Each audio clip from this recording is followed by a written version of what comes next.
Good morning, everybody. How are we doing? It's 6 o'clock. It is, what day is it today? It's Tuesday, isn't it? My word.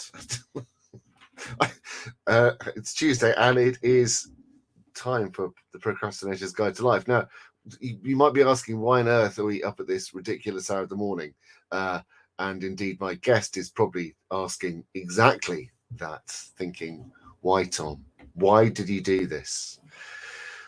She wouldn't be entirely wrong. But every day is a learning opportunity, and today is no different. So this is really my attempt to have a better start to the day. I used to go live every Thursday evening, and to be honest, I got a little bored of it, and so I wanted to change things up. And so this show grew out of my desire to do two things. One, to sort of make the most of my mornings. I am normally a morning person. Today, not so much, but normally a morning person. And I like to get up early and get going. But I've also wanted a new format for kind of getting up and getting going with my live video content, because I'm a great believer in live video. And it's something which has been very good for me in my business, and I wanted to step it up. But I wanted to do it in a way that was all about getting stuff done, and maybe sort of actually getting going with kind of repurposing and all these things that live video can do for your business. And so I thought I'd combine the two, getting up early and going live, because there's a surprising amount of people up and about. Ruth Templeton, for example. Good morning, Ruth. Hello. How are you? You are a regular early riser, which is great. It's always lovely to see you here.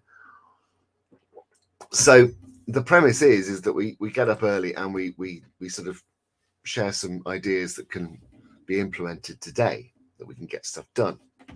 And I'm really lucky this morning to have Chantelle Davison with me this morning. So I'm going to give you my tip, and then we're going to bring Chantelle on. I'm going to give you a very quick tip today, because actually chatting to Chantelle is far more interesting than hearing me blather on. So this one is a fundamental one. And it's video related, as all of my tips are. If you are using your phone to create video content, do this one thing. Just check your lens is clean, because the amount of times that I'll see people, or I've heard people, or I've spoken to people, and they say, "Oh, I filmed a load of stuff, then I got it in to the computer, or I was editing it, and it looked really fuzzy." I was like, "Did you clean your lens?" And they're like, "No, I didn't." Well, it's fuzzy because there's a huge thumbprint over the lens. It's one of these things that's really easy to do. I've done it myself. It's like, it's easy to forget. But just before you go live, before you press record, before you take a photo, just give that lens a wipe. It's really simple, but it's one of those super practical tips. You can do it today. You could do it now. You could be wiping your lens right now as I'm wiping my glasses, because it will make a difference. It's the quality of the work we put out is really important, particularly when it comes to visibility. Now, I'm not saying that we have to be perfect about it, or we have to be sort of going for perfection every time. But what I am saying is that we should be at least doing a certain amount of baseline things, one of which is wiping the lens. So that's my tip for today. It's very simple, very straightforward. So I'm going to now bring on somebody who I've got to know over the last two plus years, actually. Chantelle Davison is a copywriting coach and all-round good egg and lovely person, and our paths crossed through initially One to Many, and then through Lisa Johnson's mastermind that we were both a member of for a couple of years. And so when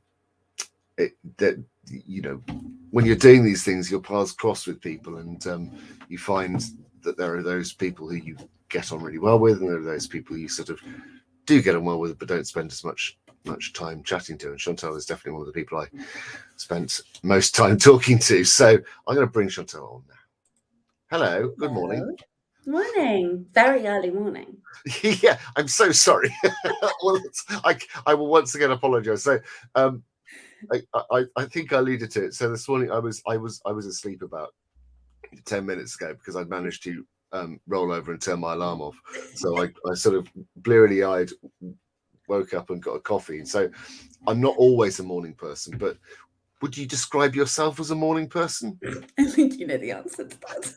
No, I'm absolutely not a morning person. However, the last few weeks I have been waking up at an ungodly hour because we've moved house and currently don't have any kind of blackout blinds. And I'm one of those people who, as soon as I've got natural sunlight in my eyes, I'm wide awake. So I've become a sort of accidental morning person recently. How do you feel about that? I don't feel great about it. I don't feel great about it. If I'm being really honest, I I can see the benefits. I can see the productivity benefits for sure in my Yeah. business. I've been getting started earlier, getting a lot of work done first thing Mm, in the morning. It has annoyed me a little bit because I've always considered myself a not morning person, mm, very much so. Night owl, grew up in a pub, yeah. so I've always been the other end of the Yeah. spectrum, very much, late mornings, late evenings, and always sort of I thought people were really smug when they talked about early mornings being this really wonderful, productive time when they got loads of stuff done. And it turns out that's true, which is actually quite annoying. So I've been one of those really annoying, smug people the last few weeks. I've been sitting there at like 5 There a.m. you Well, go. And it's I what have think you it's done? quite yeah, it's easy to do in the summer months when, like you say, when the sun is Mm, going, it gets I find it gets much harder in the winter months where you sort of get up and go, wow, it is raining and wet, and it's a bit miserable outside. But yeah, on yeah, these, it feels like you've kind of discovered a part of the day where you don't where yeah. but there are other people, and sometimes other people are, you know, Well, not, that's the yeah, thing, isn't it? They're well, as a writer, particularly, I can only speak for myself when I say that often other people's involvement in my day, I would like to keep to a bare minimum. Um, so, so yeah, I feel like I've unlocked a sort of secret space in time where no one's really around and it's quite quiet and peaceful. And yeah, like I say, I'm a bit annoyed by it, but also also kind of smug myself now. So it's yes, oh how the turntables, oh how the yeah. turntables. So tell me about tell me and tell the world about you and what you do. Sure. Hi, world. Hi, Tom's world. So I am a copywriter, as Tom said. I'm a copywriter and a copy coach, and I help businesses find the words to sell their big ideas. And I also help aspiring copywriters find the business strategies they need to sell their services and hopefully find some freedom in doing what they love for a living. Because I spent 7 years, 8 years working in corporate sales. After I left university, I was very much on that kind of standard track Mm, and did the thing you're expected to do, the graduate scheme, corporate sales, and really hit burnout and realized I was doing something that made me fairly miserable when I was about 28, yeah, 2018. And so quit my job with no real plan and started my business. And so now I try and help other people to do the same if they're in a similar situation. And where business owners are really struggling, they've got brilliant ideas, but really struggling to sell them, I help them find the words to do that. So that's that's my job and my privilege, which I yeah. really love doing. Okay. So now we come to the meat of the business. What is what is your tip? What would you say? What do you want people to go off and be doing today Hmm. to get done? Well, I'm definitely a fellow procrastinator, for sure. We'll cover that in a minute. Okay, so for sure. And my best tip that I give myself fairly regularly, but also students, is to find a way, however you can, to write a shitty first draft, Mm, because procrastination is a writer's just absolute nemesis. It's like kryptonite.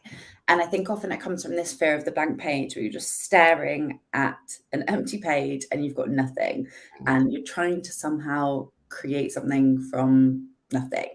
And one of the ways that I found really useful to do this recently is by using AI tools like ChatGPT. I know you talk about this a lot as well. We're both big fans and have been working a lot with these tools. But what it is really brilliant for is brainstorming, is breaking that complete block when it comes to getting anything down on paper. So rather than getting it to write something for me, I will ask it questions as though it were a client I was bouncing ideas off, or as though it was a co-worker or a colleague or someone I was having a brainstorm with. So I'll say things like, what are the key benefits of this service? Or what objections might someone have to this, to working with me on this? Or, things that are going to prompt some thoughtful responses.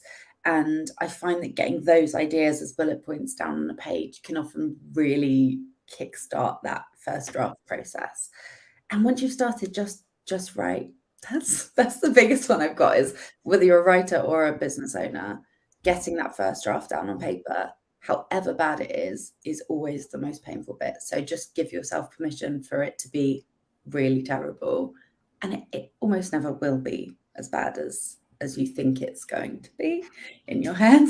But giving yourself permission to not get it right the first time can be really, really helpful in terms of just breaking past that. It's procrastination, but it's perfectionism too, isn't it? I think wanting everything we do to be perfect and to be nailed the first time round, and that just isn't always practical. So I think this is really interesting, and I think it's worth going a little bit deeper into.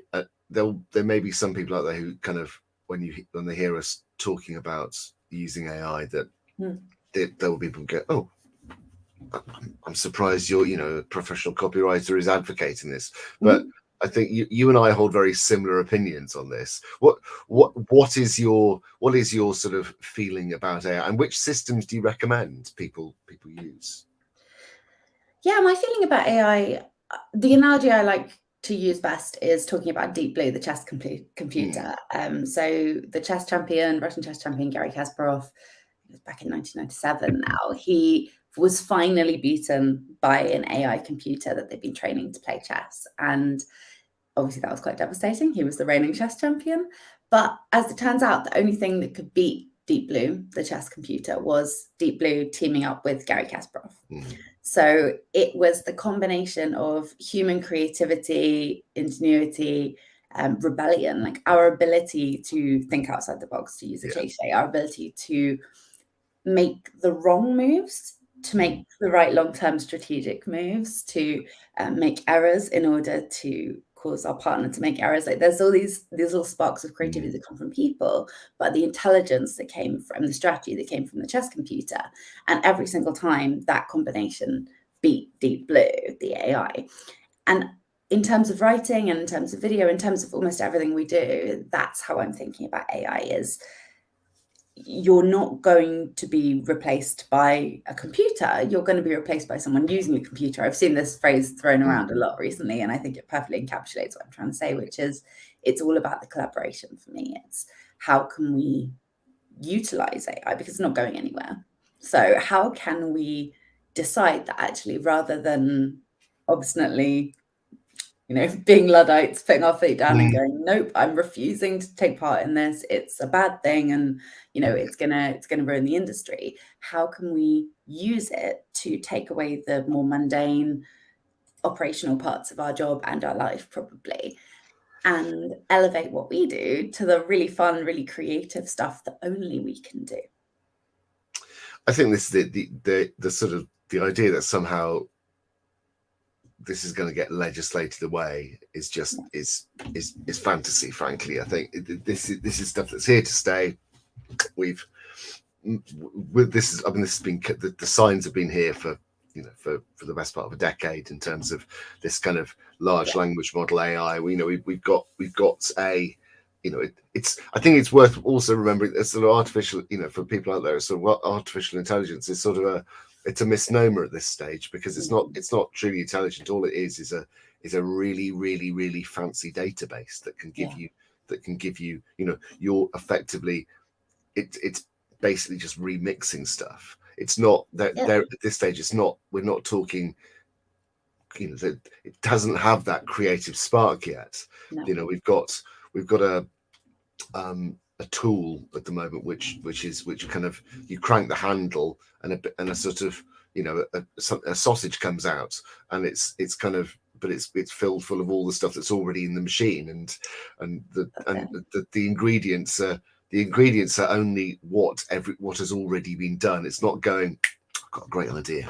That's our job. We're the that's right. I think we talked about this recently. We were saying, like, we're still the ghost in the machine. There is no there's no characteristic or quality to this thing that's creating copy for us. So we are giving it one. And in terms of tools that I'm using, I have to admit, ChatGPT is the one that I am using the most often right now. I think it's the one that scares me the most in terms of its ability to adapt, to take on characters, to take on different roles and expertise. I think it's incredibly clever. Yes. I've toyed with Jasper a little. Yes. It's quite expensive right now, for compared to ChatGPT right now, which is, I think, $20 a month for the Pro version. Jasper starts at about $70 for the Pro version, and it has a lot of functionality if you're using it to create content. But my preference is to use it as a brainstorming tool and an idea generator. So I'm not really using it in that way. Like, I'm not, I don't need it to create a blog outline for me or to show me the structure of sales pages. So that's not what I'm using it for. If those are things that you find helpful, Jasper is great for that. But I suppose the only watch out I have about some of these tools is, if we lean on them too heavily, I think AI is going to do a really brilliant job of democratizing mediocre copy and video content. And I think if we rely on them too heavily right now, before they've got to the point where they can do a better job than us, we risk atrophying our creative muscles a little too early and not being ready to compete when the bar is raised, which it will be very soon. Well, what is it? We've got, I think, so ChatGPT is currently sitting at, I can never remember if it's trillion or quadrillion. It's like, so it's 2 or 4 quadrillion or trillion. I think it's trillion. 4 trillion neural node connections or whatever it is in ChatGPT. The human brain has 6, so or 8 or something like that. So it's currently a significant factor, because I don't think it sort of scales up. I think it's a logarithmic scale upwards. So it's we're talking something that is, the human brain is still orders of magnitude more powerful than these systems. Perhaps not at 6 in the morning, but Well, but the one thing that we can guarantee is that won't be the case for long. We are moving. Here we are. Somebody says, completely agree. Used to use AI as a starting block for content and the rewrite our words. But this is it. It's just, at the moment, it's just a tool. It's a tool, and I think to be sort of ignoring this incredibly powerful tool. But I also firmly agree that we are, if it's all pulling from the same pool of information, which it is, you will only ever produce a remix of what's there. And so if it's kind of learning from a pool of sort of slightly rubbish blogs from 10 years ago, you might, and you're getting it to write sort of whole cloth, write your blogs for you, what you are going to get is probably something which is fine at best. Absolutely. That's what I mean. It will democratize media copy soon. If everyone uses it for everything, soon everyone will have content that's fine. And that won't be good enough then, because everyone will have it. So, I think that's the point is, yes. And to this anonymous Facebook user, I think the point about rewriting it is spot on, because one of the things that I'm sure you're noticing this as well, it has now become so obvious when people copy and paste straight from these tools, not least of all because sometimes it leaves a little blue box around it, which is if you see that in documents. But there's a cadence to it. There's still something that's, we talked about this before, but it's sort of in that uncanny valley still, where it's a little bit too much like us for us to find it alien, but it's not quite like us enough. And when people post Facebook posts, for example, that have been written by these tools, there is something noticeable about it. There's a rhythm, there's a use of emojis, there's hey business owners at the start usually. Yeah. So it's Hey. definitely important to rewrite. Yeah, hey business owners. Yeah. Or I used it to generate a bunch of TikTok. When I was first playing around with it, I sort of did sort of copy and paste something, but it's like use the phrase "Hey TikTok fam," which is not a phrase Sorry, I would ever use. Hey TikTok fam. Yes, it's like, sorry, have you had some kind of stroke, Tom? Are you kind of, you know? One of the best things I've seen recently is there's people are obviously trying to input their brand voice into it. So you're trying to teach it how to sound like you. So you give it these characteristics, you tell it things you say. And so it almost goes overboard and sounds like sort of Caitlin Moran, or it's like, hello, darling peppercorns. Hope you're having a splendid morning. You're like, a little bit too far the other way. Down a bit. Yeah, so I think the sort of summarized lesson here is these are, you don't rely on the tool to make all the decisions for you. Remember to be the human in all of this. And I think it's kind of, we forget that at our peril. These are I mean, could you imagine, this is a thing which you can go and ask questions and it will write amazing things for you.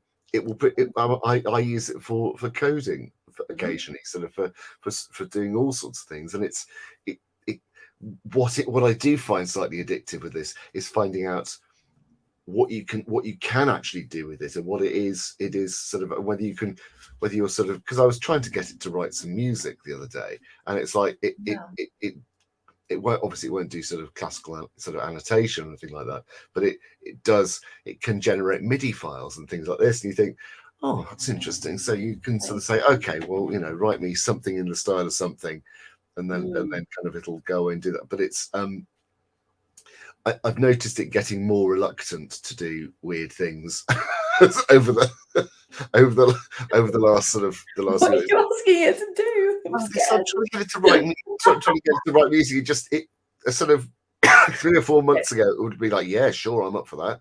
And but now getting more cautious. It's getting a lot more. I think there's been too many people saying, why? Could you write me a sort of something in the style of something? It's going, no, I can't, I'm not doing that for you. That's just So it's sort of, it feels like you knew bringing me on would be trouble. I bring this on myself, and it's but I think what everyone said in the comments and what we've really said is right. It's using it as a tool. That's exactly right. It's using it as a tool. It's it's a hammer. It's a drill. It's not a handyman. It's not going to identify the things you need and fix them correctly. It's still not there yet, and relying on it to do so could cause problems, and that's without even touching on the legal, all of the legal quagmire that comes with it, because it's unprecedented. We have almost no legal precedents for ownership of the copy, of the content, of anything that it creates yet. So we're sort of wandering into this completely unknown world, and if you do rely on it completely, copy and paste what it produces, you've got no way of knowing that you own that you have the right to use that commercially, that someone else isn't using the exact same copy and using it commercially. It's just a complete quagmire at the moment in terms of those legal precedents, and they're being set right now, aren't they? There's loads of court cases. They're being set around, and it's also, without wanting to get sort of particularly political about it, we've got a bunch of kind of people in charge who have literally no idea about most tech and science things in a very general terms, but I wouldn't trust, I don't know, to pick a name out of that, Grant Shapps to legislate about I wouldn't trust him with a mob, but that's kind of, It's No. it's kind of, sorry, Grant. It's nothing personal. I just don't think you're the man for the job. But then I'm pretty sure Keir Starmer isn't either. So this is a really, really complicated topic, and one that is, I think, going to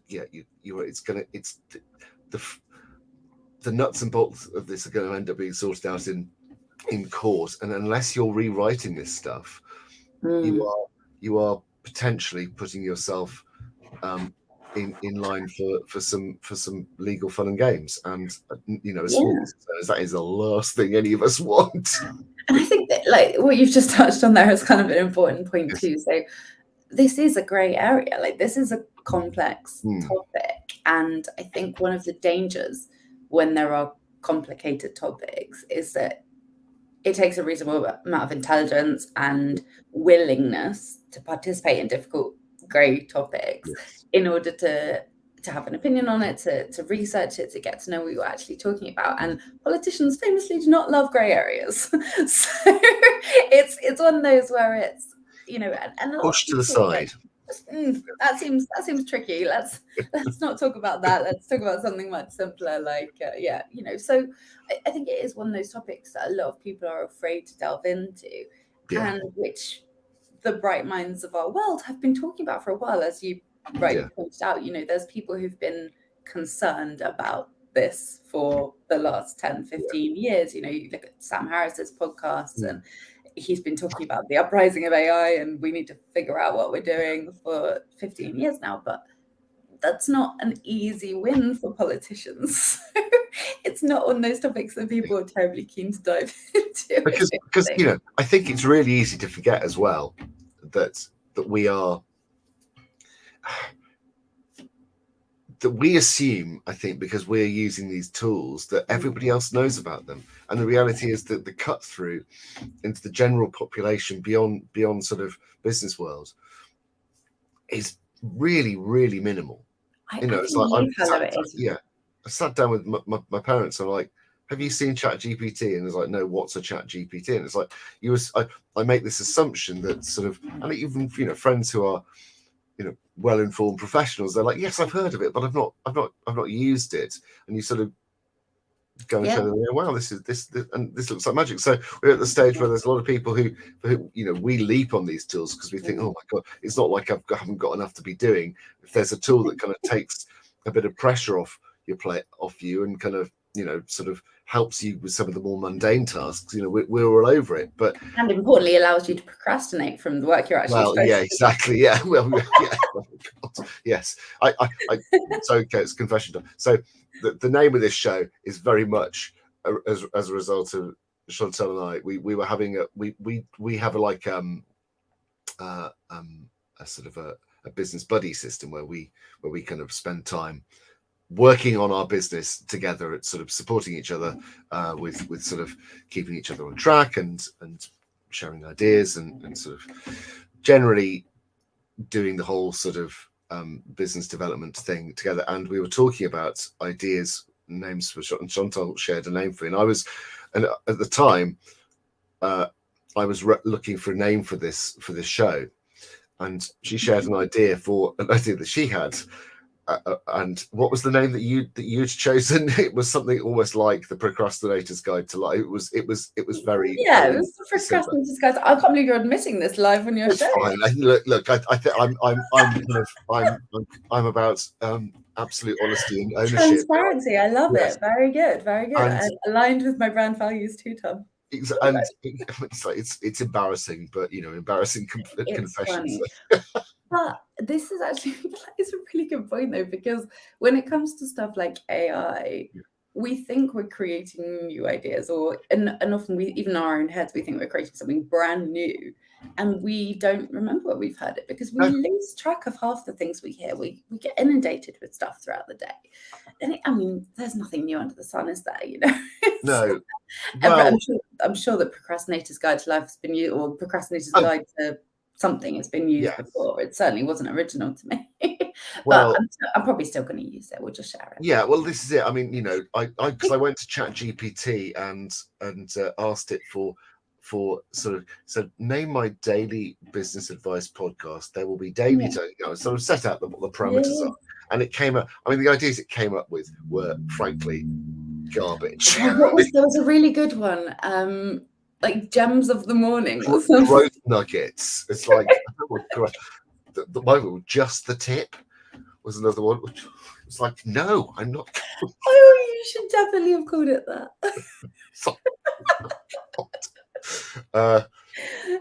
It was it was.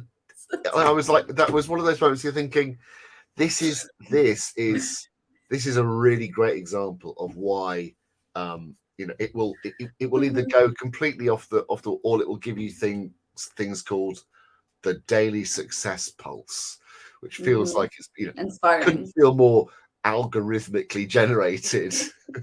And so I think it's the you take the ideas and you work with them, or you take an idea that somebody else has accidentally planted in your head and then think it's your own. So I take my hat off to you, Sean. Thank you so much for being the inspiration. Sorry I stole your idea. That's all right. I was trying to come up with, I actually used it to brainstorm some ideas for a challenge that Charlotte and I are running next week. And just shameless plug, we're running a challenge. Yeah, well, we're going to go. Yeah, that's the nice segue. And so I was trying to ask it for input on the challenge name, and one of them was the Quizzy Quiz Challenge. And I was like, that's not even, you're not even trying. Yeah, yes, really. Quizzy Quiz. You sort of. You do wonder. Sometimes it just is. You just get the feeling it's like you're phoning it in. Come on, it's a little effort will go a long way. So thanks for joining me on Daily Growth Nuggets. This is. You are very welcome. It's been a pleasure.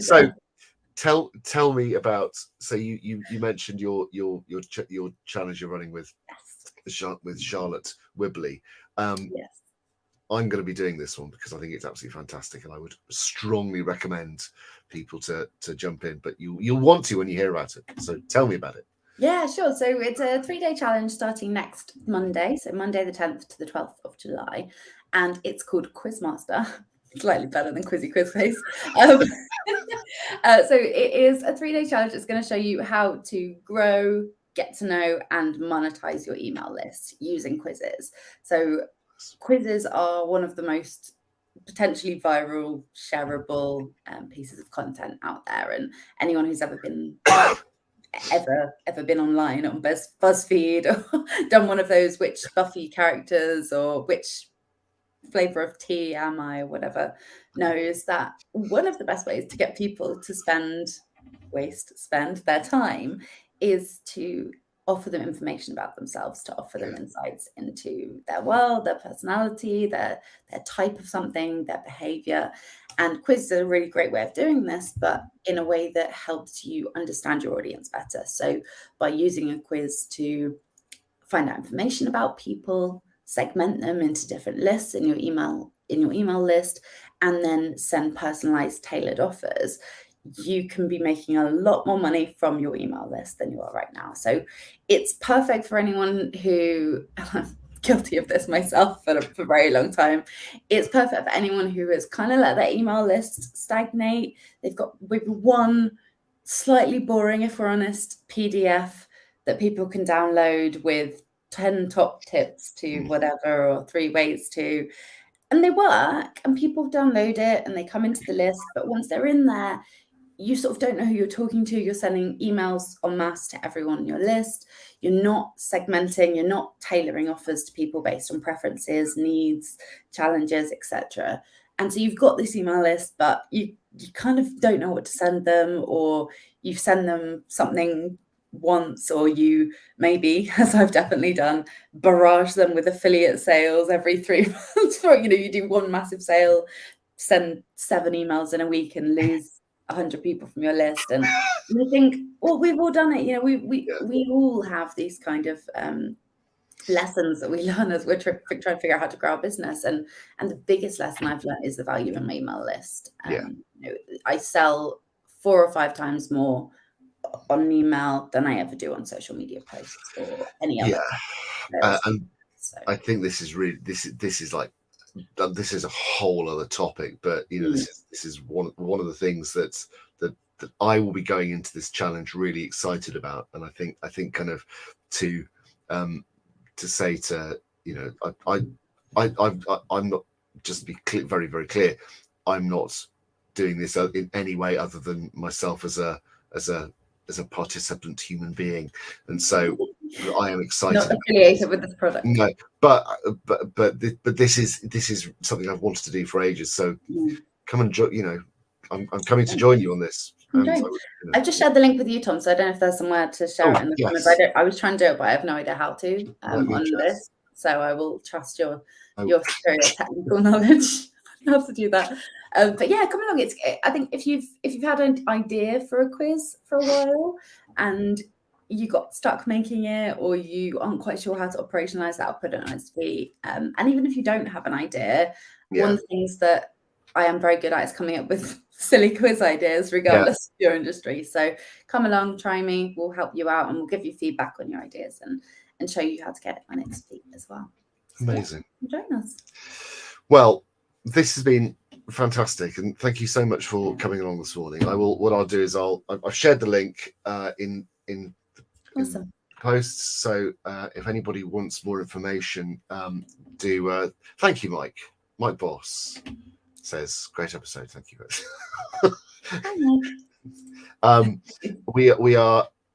We are sort of now approaching the end of this episode. So what I'm going to do is I'm going to say a big thank you to Chantelle, and then I will close down the episode and go and get myself another coffee. And I'll do that too. Thank you so much for having me, Tom. Nice to see you, everyone. Take care, and I hope to see you again soon. Bye-bye. Bye.